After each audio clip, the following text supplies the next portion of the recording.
नमस्कार।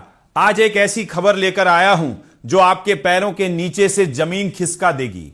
अगर आप भी ये सोचते हैं कि आपका मेहनत की कमाई का पैसा बैंक में पूरी तरह सुरक्षित है, तो आज की यह रिपोर्ट आपकी आंखें खोलने के लिए काफी है। संसद में सरकार ने खुद एक ऐसा खुलासा किया है जिसे सुनकर पूरा देश हैरान है। क्या वाकई हमारे बैंक अब सुरक्षित रहे भी हैं या नहीं? यह सवाल इसलिए उठ रहा है क्योंकि पिछले 5 साल में बैंकों और वित्तीय संस्थानों में करीब करीब 1,42,000 करोड़ रुपए का फ्रॉड रिपोर्ट किया गया है। जी हां, आपने सही सुना, 1,42,000 करोड़ रुपए। लेकिन इससे भी ज्यादा चौंकाने वाली बात तो अब आने वाली है। इतने बड़े फ्रॉड में से अब तक कितनी रिकवरी हुई है, यह जानकर आप दंग रह जाएंगी। वित्त राज्य मंत्री पंकज चौधरी ने राज्यसभा में जानकारी दी है कि इस पूरी भारी भरकम रकम में से महज 6,390 करोड़ रुपए के आसपास की रकम ही वापस आ सकी। इसका मतलब यह हुआ कि फ्रॉड हुई कुल रकम का महज 4.5% ही रिकवर हो सका है। यह हमारे बैंकिंग सिस्टम की एक बहुत बड़ी नाकामी की ओर इशारा कर रहा है। आखिर यह पैसा गया तो गया कहां? क्या बैंकिंग सिस्टम की प्रोसेसेस इतनी कमजोर हो चुकी है कि अपराधी करोड़ों रुपए डकार रहे हैं और सिस्टम उन्हें पकड़ने में नाकाम साबित हो रहा है? इस पूरे खेल में विलफुल डिफॉल्टर्स का नाम सबसे ऊपर आता है। ये वो लोग हैं जो पैसा होने के बावजूद जानबूझकर बैंक का कर्ज नहीं चुकाते। सरकारी आंकड़ों के मुताबिक 31 मार्च 2026 तक सरकारी बैंकों ने 15,577 विलफुल डिफॉल्टर्स पर रिकवरी के मुकदमे दायर किए हैं। इनमें से 10,894 मामलों में सरफेसी एक्ट के तहत कड़ी कार्रवाई शुरू की गई है और 7,173 मामलों में एफआईआर दर्ज की जा चुकी है। हालांकि राहत की बात सिर्फ इतनी है कि सरकारी बैंकों ने इन डिफॉल्टरों से 52,360 करोड़ रुपए की वसूली कर ली है। लेकिन क्या यह काफी है? नीरव मोदी, मेहुल चोकसी और किंगफिशर एयरलाइन जैसे बड़े नाम तो सिर्फ एक उदाहरण है।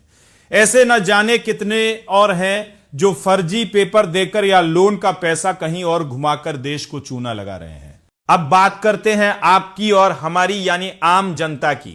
एक तरफ तो करोड़ों के घोटाले हो रहे हैं और दूसरी तरफ आम आदमी को रिकवरी एजेंटों के जरिए प्रताड़ित किया जा रहा है। आप जानकर चौंक जाएंगे कि पिछले 1 साल में रिकवरी एजेंटों की शिकायतें दोगुनी हो गई हैं।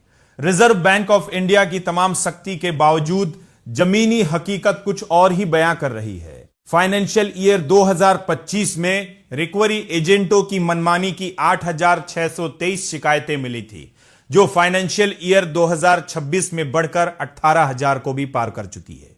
आरबीआई की सख्ती सिर्फ कागजों तक सीमित नजर आ रही है, क्योंकि एजेंटों द्वारा धमकाने और डराने का सिलसिला थमने का नाम नहीं ले रहा है। हैरानी की बात तो यह है कि बैंक अब उन लोगों को भी धड़ल्ले से लोन बांट रहे हैं जिनकी साख यानी क्रेडिट स्कोर अच्छा नहीं है।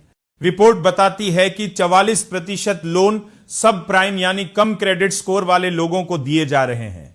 और जब ये लोग लोन नहीं चुका पाते तो बैंक आक्रामक तरीके से वसूली के लिए रिकवरी एजेंटों का सहारा लेते हैं। इसके अलावा लोन फ्रॉड का आंकड़ा भी डराने वाला है।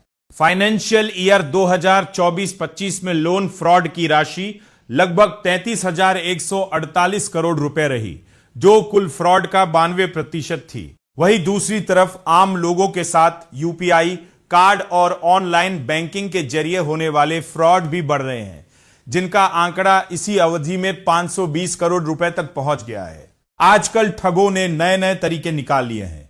कभी पुलिस वाला बनकर तो कभी टेलीकॉम डिपार्टमेंट का अधिकारी बनकर आपको वीडियो कॉल किया जाता है और डरा धमकाकर आपसे पैसे ऐंठे जाते हैं। आपकी एक छोटी सी हड़बड़ाहट और आपकी जिंदगी भर की कमाई गायब हो सकती है। याद रखिए, आपकी सुरक्षा आपके अपने हाथों में है। आरबीआई नियम बना सकती है, लेकिन वह हर बैंक और हर एजेंट पर नजर नहीं रख सकती। आपको सावधान रहना होगा कि आप अपना ओटीपी, सीवीवी या बैंक डिटेल्स किसी के साथ साझा ना करें। अगर कोई आपको भुगतान कर रहा है तो आपको पिन डालने की जरूरत नहीं होती। यह बात हमेशा गांठ बांध ले। बैंकिंग सिस्टम की एक खामियां और रिकवरी का गिरता स्तर बेहद चिंताजनक है। जब तक नियमों का पालन जमीनी स्तर पर नहीं होगा, तब तक आम आदमी का पैसा इसी तरह खतरे में रहेगा। बड़े कॉरपोरेट घोटालों और छोटे रिटेल फ्रॉड्स के बीच पिस रहा है तो सिर्फ ईमानदार जमाकर्ता, सरकार और बैंकों को जवाबदेही तय करनी होगी ताकि जनता का विश्वास इस सिस्टम पर बना रहे।